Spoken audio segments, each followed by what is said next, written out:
स्वागत है दोस्तों बोलती पुस्तक सीरीज में आप सभी श्रोताओं का। आज हमारी पुस्तक का नाम है भारतीय काव्यशास्त्र और उसके सिद्धांत। इसके लेखक हैं डॉक्टर वी रामकोटी। चलिए पुस्तक का रसापन लेते हैं।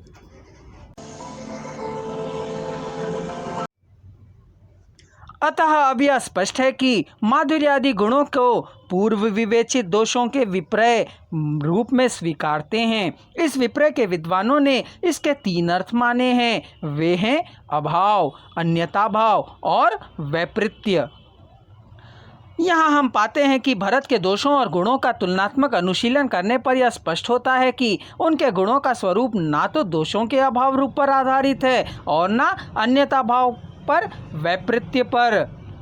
विश्लेषण के आशय यही निकालता है कि उनकी दृष्टि में गुण काव्य के शोभावर्धक धर्म हैं। वे अलंकारों को स्वतंत्र होकर भी उसके समान ही महत्व रखते हैं और सर्वत्र रसानुकूल प्रयोग की अपेक्षा रखते हैं।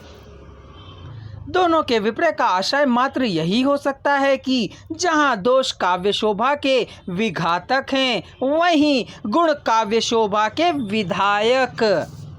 पुनः अगर हम चर्चा करेंगे तीनों गुण के स्वरूप पर तो हम पाते हैं कि भारतीय काव्यशास्त्र में तीन गुण माधुर्य, ओज और प्रसाद ही स्वीकृत है, जिनका संबंध क्रमशः वैदर्भी, गौणी और पांचाल रीति तथा उपनागरिका, परुषा और कोमलता वृत्ति से है। चलिए अब हम इन गुणों की चर्चा करते हैं। पहला, माधुर्य। जैसा कि माना जाता है कि मधुर शब्द में पंज्य प्रत्यय लगाने से ही माधुर्य शब्द निष्पन्न होता है, जिसका अर्थ होता है मनोहरता, रोचकता, मधुरता, मिठास, आकर्षण।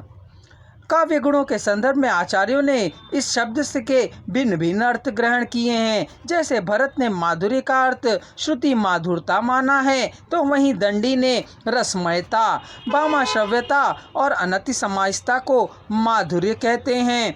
तो वामन उक्ति वैचित्र्य और समासरहिता को, आनंदवर्धन ने चित्त की अर्धता को तथा मम्मट ने चित्त की द्रवीभूत बनने वाले आह्लाद को माधुर्य माना। इस प्रकार हम माधुर्य गुण की विशेषता को मान सकते हैं कि समासरहिता, मनोहर, पद विन्यास, श्रुति मधुरता, उक्ति वैचित्र्य, चित्त की द्रव्यता, आह्लादकता और रसमयता। मम्मट और विश्वनाथ ने माधुर्य व्यंजक वर्णों का भी उल्लेख किया है और विश्वनाथ के अनुसार टा वर्ग के अतिरिक्त का से लेकर मा तक वर्ण मूर्धन और सानुशासिक वर्गों के प्रयोग से माधुर्य गुण का संपादन होता है। इसमें रचना पूर्णतः समास रहित या अल्प समासवान होना चाहिए। माधुर्य गुण संयोग, श्रृंगार, करुण, विप्रलंब तथा शांत रस में उत्तरोत्तर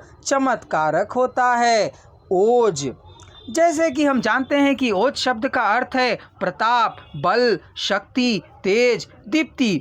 काव्य गुणों के संदर्भ में आचार्यों ने इसके भिन्न भिन्न अर्थ ग्रहण किए हैं। भरत समस्त पदावली तथा अर्थ गंभीर और दंडी समासयुक्त पदों की बाहुलता वाली रचना को ओज गुण संपन्न मानते हैं। तो वामन रचना की गाढ़ता तथा धर्म अर्थ की प्रौढ़ता वाली रचना को यहाँ आनंदवर्धन ने इसे चित्त का विस्तारक या दीप्तिकारक गुण माना है। वस्तुतः चित्त को दीप्त करने वाली रचना ही ओजपूर्ण संपन्न कहलाती है। इसके लिए समास की बाहुलता तथा अर्धगाम्रता आवश्यक है। इसके वर्णों के प्रथम और तृतीय वर्णों की क्रमशः द्वितीय और चतुर्थ वर्णों के साथ संयुक्तता, उद्धृत पद संघटना, रेफ, शकार, शाकार तथा टाम वर्ग का प्रचुर प्रयोग आवश्यक माना गया है। यह गुण वीर, विभत्स और रौद्र रस में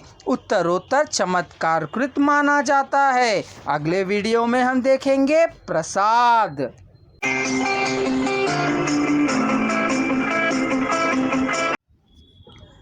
विषय की संपूर्ण जानकारी हेतु हमारे चैनल को सब्सक्राइब करें और अगला चैनल अवश्य देखें।